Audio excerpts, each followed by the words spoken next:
in the fall of 1970. A hatchet came through the window of a parked car in Virginia, thrown by a man in a white rabbit suit. That part is not the legend. That part is in the police file. Fairfax County was changing then. Washington suburbs swallowing old Virginia farmland. New houses pushing into the woods.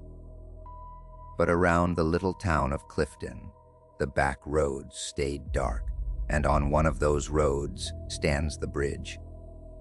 A one-lane concrete railroad overpass, barely wider than a car, its tunnel so dark at night that headlights seem to stop at the mouth.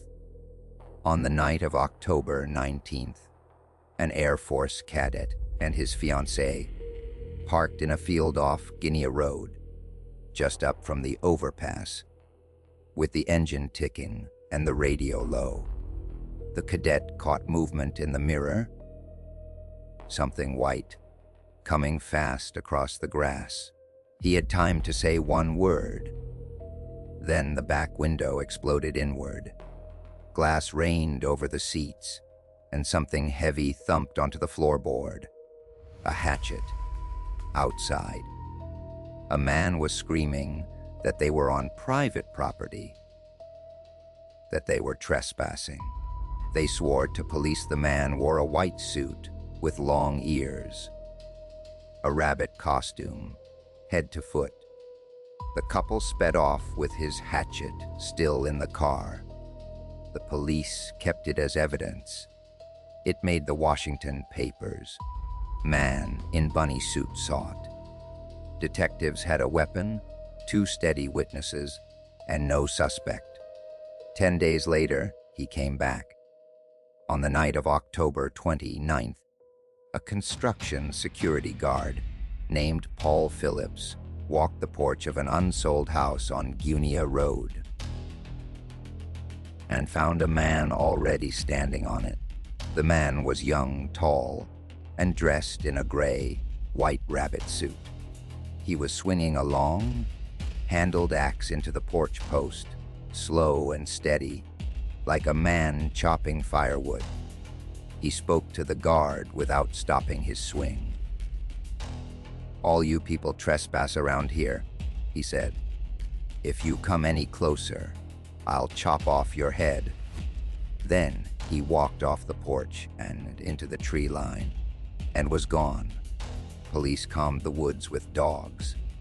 They found boot prints, broken brush, and nothing else ever that fall. The sightings poured in, more than 50 calls. A man in a rabbit suit eating from a porch, chopping at a swing set, standing at the mouth of the overpass, watching cars. No one was ever arrested. No one was ever named. The investigation closed with a real hatchet in an evidence box and a man in a rabbit suit who simply stopped or moved on. That is the floor of the story. Documented, dated, real. What grew on top of it is the part the teenagers of Fairfax County tell at the bridge after midnight. The legend goes that in 1904, a bus transferring inmates from an asylum crashed in these woods, and the prisoners scattered into the trees like spilled matches. All were recaptured but one. Searchers tracking him found the trail he left behind. Rabbit carcasses, half eaten, hanging from the branches by their hind legs. The story gives him a name and a home under the overpass, and it claims that the hanging rabbits were practice. That on Halloween night, the bridge bears heavier fruit.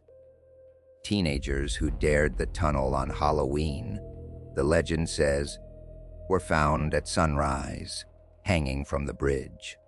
And so the overpass stopped being a shortcut and became a door you knock on. County historians went digging, and the records pushed back. No asylum ever stood in Fairfax County. No bus crashed in 1904. No inmate by that name ever existed. But the 1970 reports would not go away. The hatchet was real. The axe was real. 2 witnesses, 10 days apart, described the same impossible costume. Every Halloween now, crowds gather at the overpass to test the legend. So many that police barricade the bridge at dusk and stand guard at the tunnel until morning. Visitors the rest of the year tell their own stories. A tall figure at the far end of the tunnel, footsteps on the tracks overhead, and now and then, a rabbit hanging from the trees. And underneath it all sits the question nobody ever answered. Twice in 10 days, a real man in a rabbit suit threatened strangers with an axe in those woods. Who was he? Why the suit? Ghost stories are easy to put down. This one you can't, because somebody real swung that hatchet and walked into the trees and was never found.